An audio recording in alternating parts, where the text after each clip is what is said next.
Hello बच्चों, क्या हालचाल, कैसी चल रही है पढ़ाई। तो आज के इस वीडियो में हम लोग सॉल्व करने वाले हैं जेई एडवांस 2016 पेपर 1, जिसमें कि हम लोग सॉल्व करेंगे सेक्शन 3 जो कि इंटीजर करेक्ट टाइप क्वेश्चन है। तो पेपर स्टार्ट करने के पहले जो लोग भी इस चैनल पे नए हैं उनको मैं बता दूं कि यहाँ पे class 9th 10th 11th and 12th के जेई की मैथ्स की तैयारी होती है। तो जैसे ही तुम होम पेज पे आओगे और तुम स्क्रॉल करोगे नीचे तो तुम्हें अपलोड सेक्शन दिखेगा जिसमें कि रिसेंटली अपलोडेड वीडियोस दिखेंगे। उसके और नीचे जाओगे तो तुम्हें दिखेगा revision series for JEE Main and JEE advance. इस सीरीज में बेसिकली है क्या, जो भी जेई एडवांस के प्रीवियस ईयर क्वेश्चंस हैं वो सारे के सारे सॉल्व मिलेंगे तुम्हें। उसके बाद जेई मेंस के जो भी प्रीवियस ईयर क्वेश्चन है वो भी मिलेंगे तुम्हें। साथ ही एक और चीज़ सीरीज मिलेगा, that is revision series for JEE Main let's crack JEE Main, जिसमें कि हमने हर एक वीडियो में एक क्वेश्चन सॉल्व किया है और उस क्वेश्चन में जो भी कॉन्सेप्ट यूज हो रहा है या फिर उससे रिलेटेड जो भी कॉन्सेप्ट हमें जानना चाहिए वो सारे कॉन्सेप्ट को भी हमने डिस्कस किया है। उसके बाद हमने एक और निकाला है chocolate problem series, that is revision series for JEE advance. उसमें भी हमने क्या किया है, एडवांस लेवल के एक ही क्वेश्चन सॉल्व किए हैं हर एक वीडियो में एंड उससे रिलेटेड जो भी कॉन्सेप्ट यूज हो रहे हैं वो भी डिस्कस किया है। इसके जैसे ही नीचे जाओगे तुम्हें दिखेगा foundation builder course for IIT JEE. तो बेसिकली जो भी class 8th 9th and 10th में है, सिंस ये 8th वाले बच्चों के लिए थोड़ा सा डिफिकल्ट हो सकता है, लेकिन जो 9th एंड 10th में है उसके लिए जेम है। यहाँ पे तुम्हें 9th एंड 10th के जो भी चैप्टर है वो सारे तो इंक्लूडेड हैं ही, साथ में जैसे ही तुम पहला वाला वीडियो देखोगे तुम्हें पता चलेगा इस सीरीज में तुम्हें वो सारे चैप्टर्स भी मिल जाएंगे जो कि जेई मेंस या फिर जेई एडवांस के सिलेबस में भी है। तो इस सीरीज का बेसिकली टारगेट ही यही है कि तुम्हें तैयार कर दिया जाए 9th एंड 10th में ही जेई लेवल के लिए। तो चलो स्टार्ट करते हैं और वीडियो। तो इंटीजर करेक्ट टाइप में सबसे पहला क्वेश्चन है हमारा क्वेश्चन नंबर 50, जिसमें बोला गया है the total number of distinct value of x for which this determinant is equal to 10।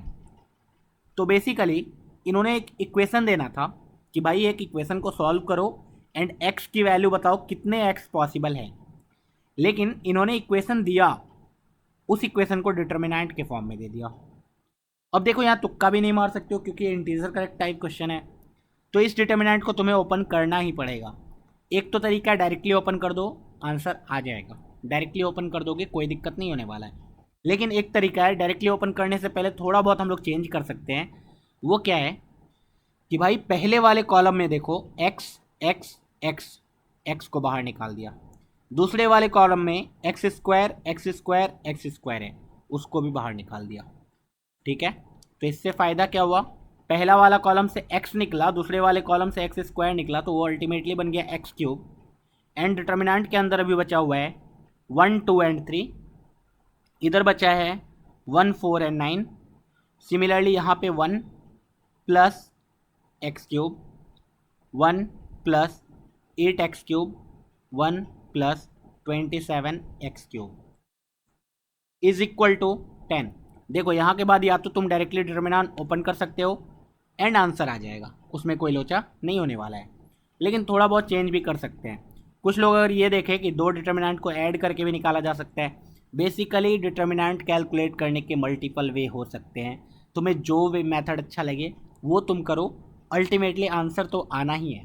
ठीक है, तो थोड़ा बहुत मैं चेंज कर सकता हूँ कि भाई 3 बार अलग अलग लिखने से अच्छा एक को जीरो बना सकता हूँ। कैसे, मुझे यहाँ भी 1 दिख रहा है, यहाँ भी 1 दिख रहा है, मैं क्या करता हूँ, ये जो कॉलम 2 है कॉलम 2 को लिख देता हूँ कॉलम 2 माइनस कॉलम 1।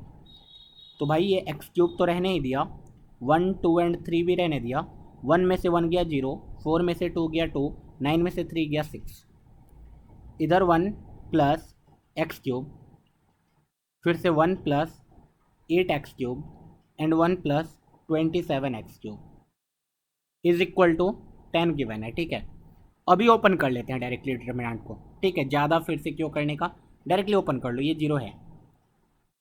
ओके, इससे एक तो फ़ायदा हुआ, एक कॉलम का तो हट गया, तो एक्स क्यूब लिखा डिटर्मिनेंट के अंदर, 1 जब लिखा तो 1 इंटू उसका रो उसका कॉलम गया, 2 times 1 plus 27 x cube, that is 2 plus 27 into 2 54 x cube.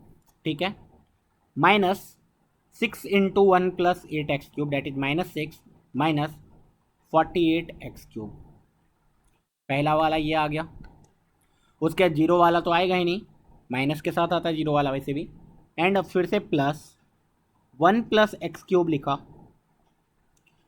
इसके रो इसके कॉलम को ढका, 6 × 2 12 -3 × 2 6 इज इक्वल टू 10। हमने डिटर्मिनेंट को ओपन कर दिया। अब इसको सिंप्लीफाई कर लेते हैं। This is x³ multiplied bye, देखो भाई 54x³ - 48x³ कितना हो जाएगा 6x³। अच्छा 2 - 6 कितना हो जाएगा -4। इधर देखो 12 - 6 6, 6 × 1 + 6 + 6³ इज इक्वल टू 10। देखना ये लिखा हुआ है x³ multiplied by 6x³ + 6x³ that is 12x³।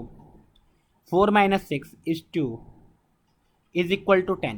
तुम्हें x³ में यहाँ पे हर चीज़ दिख रहा है, तो एक सेकंड के लिए x³ को मैं कुछ p मान लेता हूँ।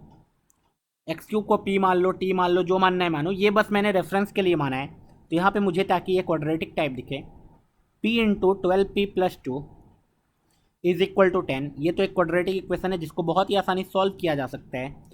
तो this is 12p² + 2p - 10 is equal to 0। देखो 2 से डिवाइड कर दिया तो ये 6p² + p - 5 is equal to 0 आ गया। अब देखो ये सिंपल है। अब यहाँ पे -1 डालने पे 0 हो रहा है, तो this means p + 1 × 6p - 5 is equal to 0। तो यहाँ से p की वैल्यू आ गई -1 या फिर 6p इज इक्वल टू 5 और p is equal to 5/6। Okay, अब हमने p किसको माना था x³ को, तो x³ इज इक्वल टू -1, तो x is equal to directly -1 and x³ is equal to 5/6, so x is equal to 5/6 का क्यूब रूट। कितने x आए 2x आए। जब 2x आए तो आसानी से हमने बोल दिया कि total number of distinct value of x belongs to real number, imaginary root तो हमें देखना ही नहीं है, तो यहाँ पे 2। बहुत ही सिंपल, एक डिटर्मिनेंट सॉल्व करना था, उससे आंसर आ जाता। तो ये क्वेश्चन इजी लेवल का था, ठीक है, इजी कैटेगरी का, बहुत सारे बच्चे करेंगे इस क्वेश्चन को। चलो आगे बढ़ते हैं अगले सवाल पे। अगला सवाल फिर से हमारा जो है इंटीजर करेक्ट में, वो है बाइनोमियल थ्योरम पे। अब ये थोड़ा सा देखने में डरावना हो सकता है और यहाँ पे बच्चे मिस्टेक भी करेंगे। देखना क्वेश्चन को ध्यान से पढ़ते हैं। Let m be the smallest positive integer such that the coefficient of x² in the expansion of this, basically something 1 + x the whole square है, फिर 1 + x the whole cube है, 1 + x the power 4 है। इसी तरीके से 1 + x to the power 49 तक तो जा रहा है। बहुत सारे बच्चे यहाँ पे ये मिस्टेक कर सकते हैं कि सर ये जीपी लिखा हुआ है, जीपी का सम निकाल लिया उसके बाद। यार जब जीपी का सम निकालोगे उसके बाद करोगे तो हो सकता है आंसर तो आएगा ही, लेकिन वो उसके बाद जो सम आएगा उसमें नीचे में भी कुछ आ जाएगा एक्स में, तो उसको ऊपर लेके जाओगे तो फिर 1 + nx वाला लगेगा, तो वो इतना मतलब डिफ़िकल्टी खुद का बढ़ जाएगा, ठीक है। तो उसमें नहीं फंसना है हमें तो डायरेक्टली दिख रहा होगा यहाँ पे। एंड ये लास्ट वाला में ध्यान से इसी को करना था, यहाँ पे सिले मिस्टेक होने का चांस था। यहाँ x नहीं है mx है, ठीक है। अब बोला गया है भाई इस एक्सप्रेशन में x² का जब कोएफिशिएंट निकालते हो तो वो इसके बराबर आता है 3n + 1 × 51c3 and n is some positive integer, then we have to find the value of n। अब सिंपल है, देखते हैं। 1 + x the whole square में 2c2 आएगा, है ना। देखो 1 + x to the power n में x to the power r का कोएफिशिएंट NCR आता है, इसीलिए मैं बोल रहा था इसमें लिखना ज़्यादा आसान है। 1 + x to the power n में coefficient of x to the power r directly NCR आता है, तो भाई ये 2c2 हो जाएगा प्लस ये हो जाएगा 3c2, अगला वाला इस 4c2, उसका अगला वाला इस 5c2, इसी तरीके से ये वाला इस 49c2 प्लस इधर आएगा 50c2, लेकिन 50c2 के साथ m² भी आएगा। इस चीज़ को नहीं बोलना है, m² क्यों आएगा, क्योंकि तुम सोचो ना इसमें 1 + x नहीं है, 1 + mx है। दिस मीन्स अगर तुम इसको ओपन करोगे तो इसमें बार बार m x to the power something आएगा ना, n c r m x to the power r. तो तुम्हारा जो एक्स स्क्वायर का कोएफिशिएंट हुआ या x to the power r का कोएफिशिएंट हुआ वो हुआ n c r into m to the power r. This means अगर मुझे एक्स स्क्वायर का कोएफिशिएंट निकालना है तो n c two into m to the power to, ये होगा ओवरऑल एक्स स्क्वायर का कोएफिशिएंट। ठीक है, तो वो लिख दिया। एंड इन सब की वैल्यू दी हुई है जो कि इक्वेट कर सकते हैं 3n+1 into 51c3।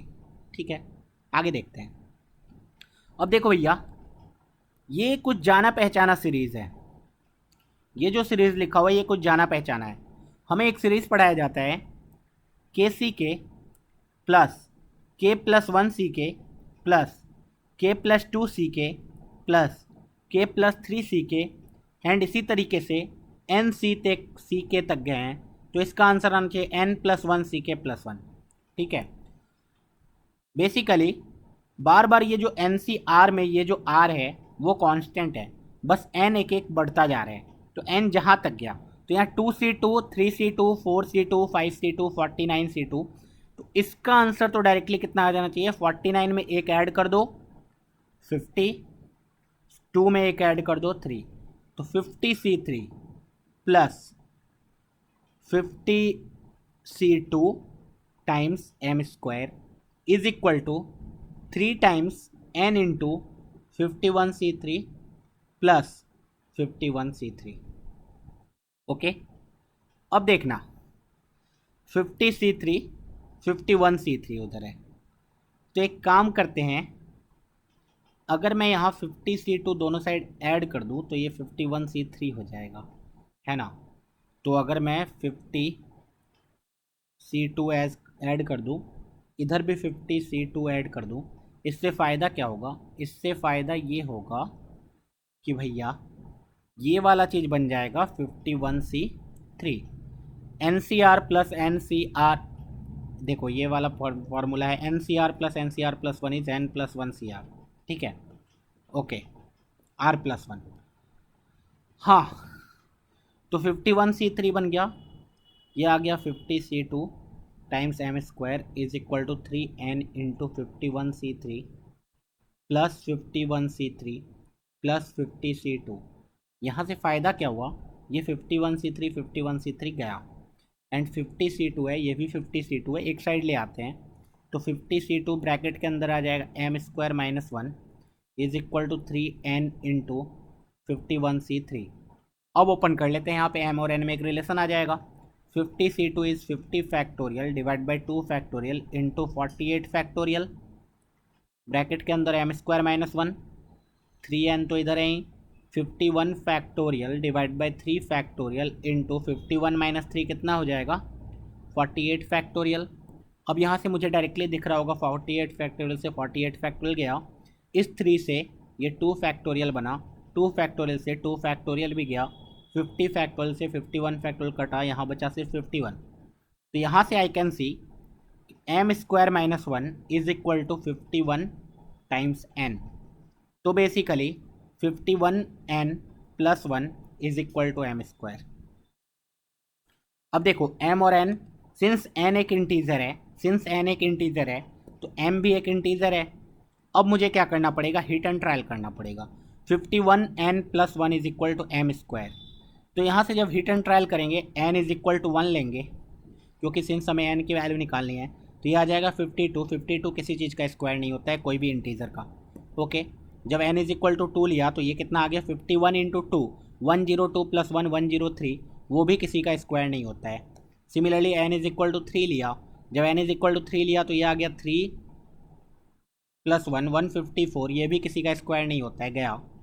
n is equal to 4 लिया तो 4 इंटू 1 4, 4 इंटू 5 20 प्लस 1 205, किसी का स्क्वायर नहीं होता है, कोई दिक्कत नहीं है। n इज इक्वल टू 5 लिया तो 5 इंटू 1 5, 5 इंटू 5 है ना 5, 255, हाँ 255 प्लस 1 256, 256 किसी का स्क्वायर होता है क्या, हाँ होता है। किसका होता है, 16 का। ठीक है, तो आ गया आंसर आ गया। n इज इक्वल टू 5 के लिए मिनिमम जो वैल्यू ऑफ n है वो है n इज इक्वल टू 5। तो यही पूछा था इन्होंने कि सम पॉजिटिव इंटीजर है then the value of n is 5। Okay, चलो नेक्स्ट क्वेश्चन पे आते हैं। The total number of distinct value of x belonging to 0 to 1, इन्होंने सीधा बोल दिया भाई 0 to 1 में देखना, फॉर विच दिस। अब देखो यार, यहाँ पे एक लोचा है, तुम्हें एक इक्वेशन को सॉल्व करना है और इस इक्वेशन को देखते ही दो ख्याल आते हैं। एक ख्याल ये आता है कि सर ये ट्विंस फॉर्म है, अगर कोई भी जानता है ट्विंस फॉर्म तो ट्विंस फॉर्म का इंटीग्रेशन पढ़ाया जाता है। इसको तो इंटीग्रेट किया जा सकता है सर डायरेक्टली। कैसे? टी स्क्वायर से डिवाइड कर दिया, 1/t² प्लस t² बन गया, तो ऊपर वाले को t plus 1/t minus t इस टाइप से लिख दिया। ठीक है, ओके। तो यहाँ पे बेसिकली हम लोग देख सकते हैं कि अब यहाँ से इंटीग्रेट हो सकता है ये तो, लेकिन इस इंटीग्रेशन के चक्कर में पड़ेंगे तो tan इनवर्स ये सब बहुत कुछ आने वाला है। अब tan इनवर्स जब आएगा तो इतना फंसेंगे क्यों। अब दूसरा तरीका ये होता है, बहुत बच्चे क्या मिस्टेक करेंगे, बहुत बच्चे के दिमाग में ये आएगा बेसिकली कि भाई ये तो 0 to x है, तो सबसे पहला दिमाग में ये चीज़ को देख के आके न्यूटन लेबनिट्ज फार्मूला आता है, डायरेक्टली डिफ्रेंशिएट कर दो। तो सिंपल सी बात है, सोचो अगर तुम्हें f(x) = gx को सॉल्व करना है और तुमने दोनों साइड डिफ्रेंशिएट करके f(x) = g' को सॉल्व किया, तो क्या इसका जो x का वैल्यू आएगा और इसका जो x का वैल्यू आएगा क्या वो सेम है? सिंपल सी बात सोचो, क्या वो सेम है? नहीं है ना। तो डायरेक्टली डिफ्रेंशिएट कैसे करोगे? तुम्हें सॉल्व करना है इसको, तुम सॉल्व कर रहे हो इस चीज़ को, एक नया इक्वेशन बना दिया, उसको सॉल्व किया, वो तो गड़बड़ है ना पूरा। उससे जो सॉल्यूशन आएगा एंड ऊपर वाला जो इक्वेशन है, दोनों इक्वेशन ही अलग है, तो जब इक्वेशन ही अलग है तो दोनों का सॉल्यूशन तो अलग ही आएगा। तो इस तरीके से भी नहीं कर सकते हैं, तो फिर कैसे करेंगे? तो फिर क्या करते हैं देखना, हम लोग सबको एक साइड ले आते हैं, 0 to x t² divide by 1 + t⁴ dt minus 2x + 1 = 0। अब सिंपल सी बात सोचो ऐसे, ये एक f(x) है, कुछ भी x का फंक्शन है एंड वो 0 है, तो f(x) = 0 का मतलब क्या है, एंड x निकालना है तुम्हें, तो बेसिकली f(x) = 0 के रूट्स निकालने हैं तुम्हें। अब तो f(x) = 0 का रूट्स निकालना है, कितने वैल्यू ऑफ x है जिस पे ये 0 हो रहा है, एंड वो वाला 0 हमें सिर्फ 0 से 1 वाले इंटरवल में देखना है। सपोज एक रूट आ गया 5, तो वो रूट तो हमारे लिए वैलिड नहीं है क्योंकि हमें तो 0 से 1 में देखना है सिर्फ। तो बस देख लेते हैं 0 से 1 में। एंड रूट का ग्राफिकली मतलब क्या होता है? ग्राफिकली मतलब ये होता है कि भाई वो जो फंक्शन है तुम्हारे पास, अगर 0 से 1 में रूट है तो वो 0 से 1 में ग्राफ ने कितनी बार एक्स एक्सिस को कट किया उतने रूट्स आएंगे।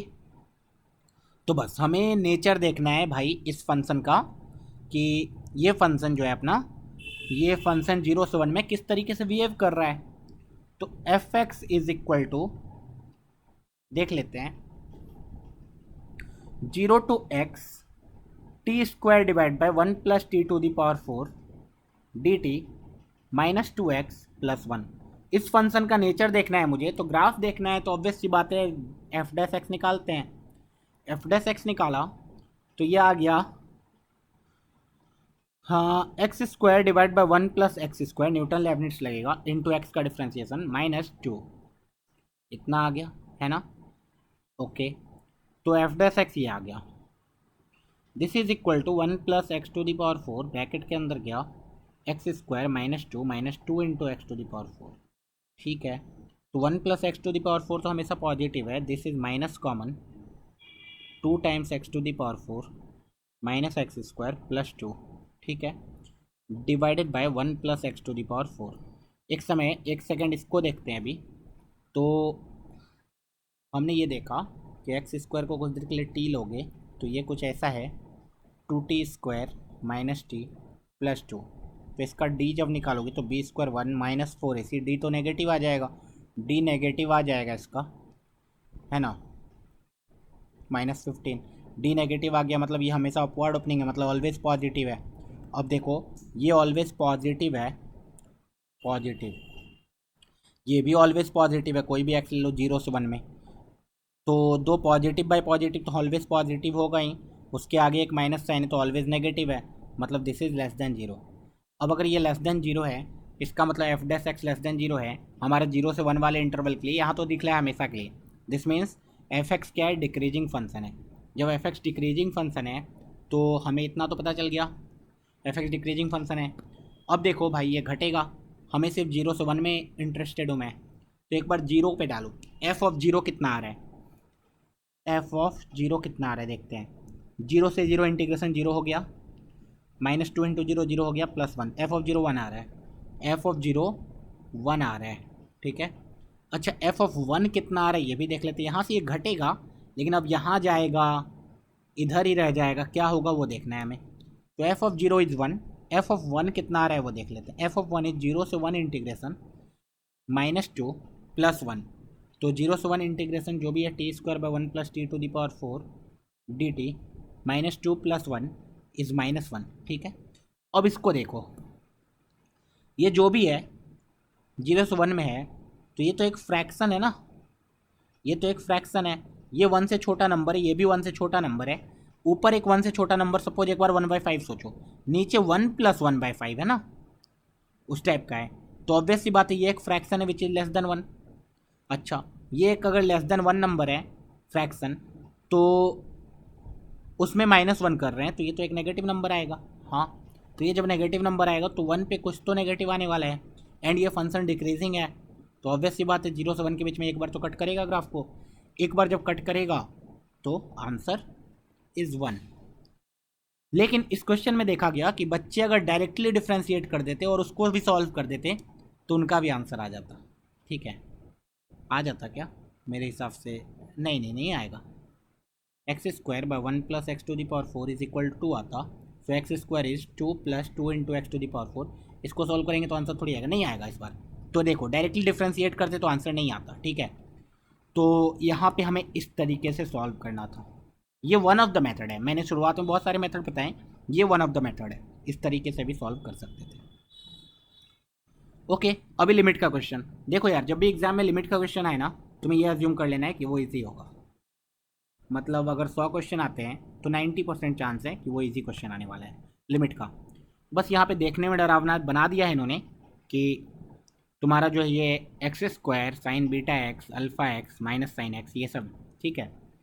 अल्फ़ा बीटा देकर डराया है, लेकिन इसको मैं फ्रेश से लिखता हूँ। Limit x tending towards 0 x² multiplied by, जब मल्टीप्लाइड होता है तब तो लाइफ बहुत आसान होता है, बीटा एक्स, एंड सिंस इसको तो हटाया जा सकता है डायरेक्टली, बीटा एक्स से मल्टीप्लाई एंड डिवाइड कर दिया, divided by alpha x minus sine x. इससे फ़ायदा क्या हुआ, एंड ये बोल दिया ये लिमिट 1 के बराबर है, बाद में 1 से इक्वेट कर देंगे। Then alpha plus beta, alpha beta ही निकालना है मुझे। तो देखो यहाँ तक तो हम लोग पहुँच गए, ये चला गया 1 को, तो beta x into x² is beta x³ divide by alpha x minus sine x, limit x tending towards 0, ठीक है। ओके अब आगे देखो, अब इसका दो तरीका है, ये 0/0 फॉर्म है तो कुछ लोग LH रूल पे जाएंगे डायरेक्टली, कुछ लोग LH रूल पे जाएंगे डायरेक्टली, एंड कुछ लोग एक्सपेंशन यूज कर लेंगे। ये चीज़ जो कि सिखाया जाता है कि भैया जब भी एक अलजेब्रिक फंक्शन दिखे, साइन दिखे, e⁴x दिखे, tan दिखे, कुछ भी दिखे, तो क्या करो, यूज करो एक्सपेंशन।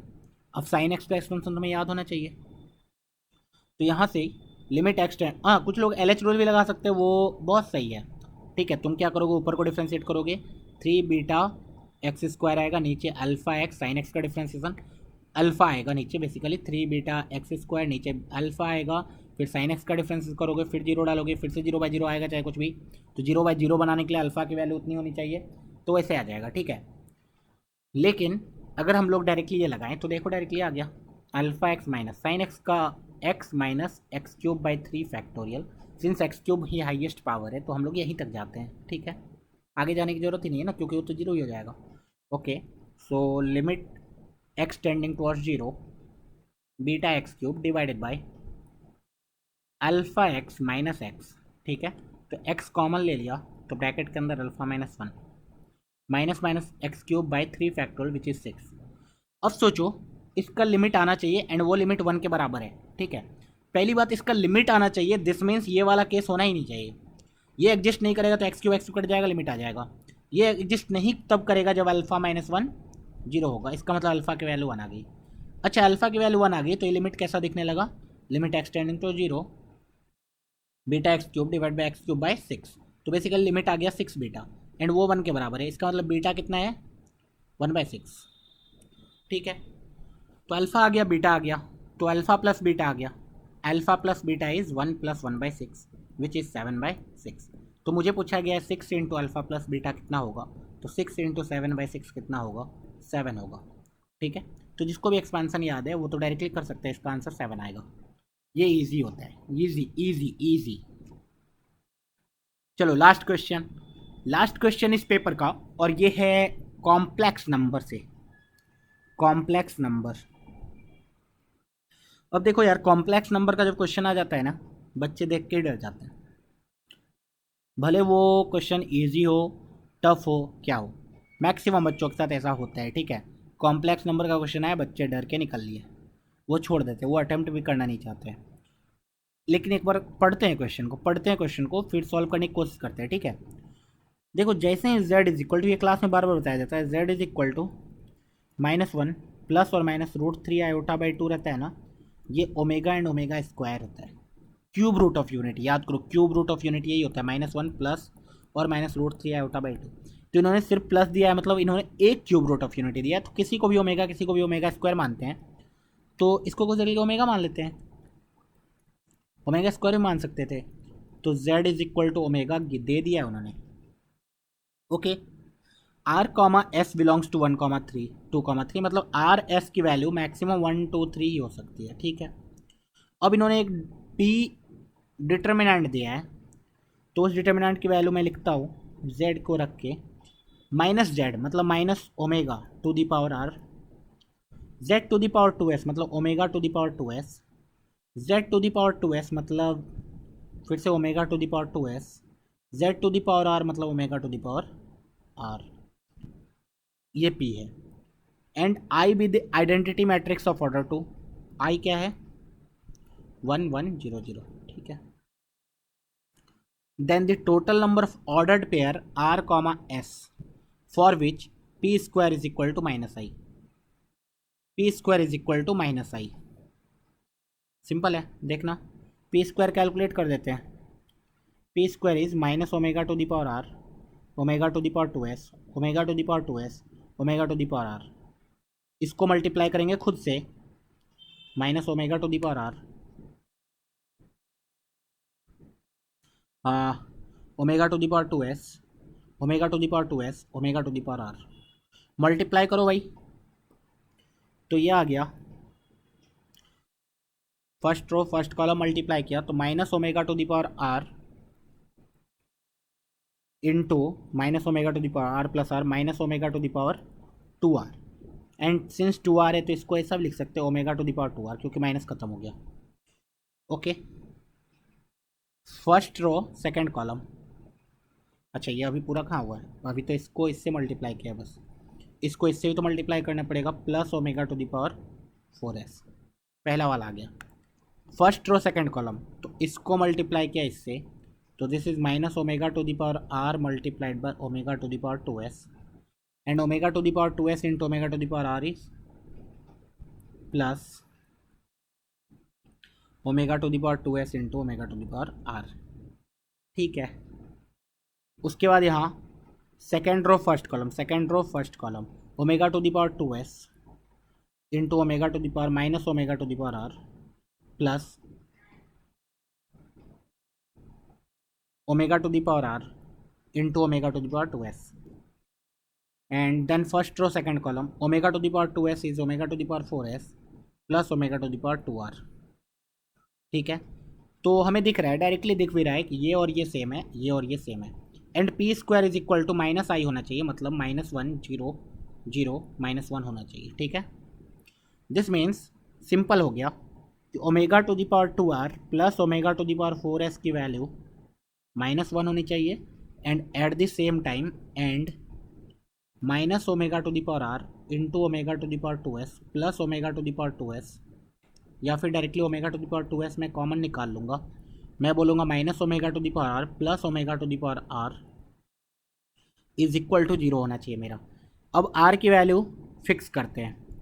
आर की वैल्यू 1 फिक्स किया, सिंस आर 1 2 3 में ही से ले सकते हैं, एस भी 1 2 3 में ही से ही ले सकते हैं, तो आर को 1 फिक्स किया तो ये omega square plus omega to the power 4s आ गया। आर को 1 फिक्स किया, अब एस देख लेंगे वो is equal to -1 and at the same time omega to the power 2s। R को 1 फिक्स किया तो minus omega plus omega is equal to 0। क्या ये सेटिस्फाई कर रहा है? हाँ, ये तो सेटिस्फाई कर रहा है, ये एस पे इंडिपेंडेंट है, ठीक है, लेकिन दोनों ही सेटिस्फाई करना चाहिए। तो एस इज इक्वल टू, देखो एस इज इक्वल टू 1 लिया तो ये सेटिस्फाई कर रहा है, omega square plus omega to the power 4, दोनों में omega square common, omega to the power 4 is omega, तो omega square plus omega, and हमें पता है 1 प्लस ओमेगा स्क्वायर 0 होता है, this means omega square plus omega is -1, तो s is equal to 1 पे सेटिस्फाई कर रहा है, मतलब r is equal to 1, s is equal to 1 चलेगा। एक क्या एस इज इक्वल टू 2 पे सेटिस्फाई हो रहा है? देख लेते हैं, omega square plus omega to the power 8, omega to the power 8 का मतलब ओमेगा क्यूब 6 गया, तो ये ओमेगा स्क्वायर बच गया, omega square plus omega square -1 नहीं होता है, this means s equal to काम नहीं करेगा। एस इज इक्वल टू 3 काम करेगा क्या? तो omega square plus omega to the power 4 into 3 that is 12, ये तो डायरेक्टली 1 हो गया, तो ओमेगा स्क्वायर प्लस 1 -1 नहीं होता, एस इज इक्वल टू 3 भी काम नहीं करेगा, मतलब आर इज इक्वल टू 1 के साथ एस इज इक्वल टू 1 चलेगा। ओके, एक वैल्यू आया, r is equal to 1, s is equal to 1। अब अलग वैल्यू पुट करते हैं, एक r is equal to fix किया, r is equal to fix करो तो ये ओमेगा टू द पावर 4 आ गया which is omega plus omega to the power 4s is equal to -1 and at the same time omega to the power 2s multiplied by omega square plus omega square is equal to 0। अब भैया are is equal to के लिए तो मुझे नहीं लग रहा valid होगा, क्यों? क्योंकि ये तो omega square by 2 into omega square into omega to the power 2s आ गया, एंड ये 0 कभी होगा नहीं, ओमेगा कभी 0 होगा ही नहीं, ठीक है, तो ये तो वैलिड ही नहीं है इस टाइम पे। तो इस टाइम पे जब ये वैलिड नहीं है तो ऐसे आर इज इक्वल टू काम नहीं करेगा। आर इज इक्वल टू 3 काम करेगा क्या? आर इज इक्वल टू 3 के लिए देखते हैं, omega to the power 6 that is 1 plus omega to the power 4s is equal to -1 and at the same time omega to the power 3 that is minus omega cube plus omega, ये तो satisfy हो रहा है, minus omega cube plus omega cube is equal to 0, इसको S की ज़रूरत नहीं है। अब इसमें देखते हैं, एस इज इक्वल टू 1 लेंगे तो ये तो भाई 1 प्लस ओमेगा बन गया which is not -1, s is equal to 2 लेंगे तो ये बन गया 1 plus omega square which is not -1। Similarly ये कभी नहीं हो पाएगा, एक्चुअल में सेटिस्फाई नहीं करेगा, ठीक है, तो r is equal to 1 and s is equal to 1, only एक सॉल्यूशन आया, दिस मीन्स कितने आर कॉमा एस पॉसिबल है? एक। तो बस यही था, ये जो क्वेश्चन था mixture of complex number and ordered pair वाला, बेसिकली मैट्रिक्स। तो यहाँ पे हमारा 2016 पेपर 1 कंप्लीट होता है। अगले वीडियो में हम लोग सॉल्व करने वाले हैं जेईई एडवांस 2016 पेपर 2 स्टार्ट करने वाले हैं। ओके, तो पढ़ते रहें, मचाते रहें, ऑल द बेस्ट।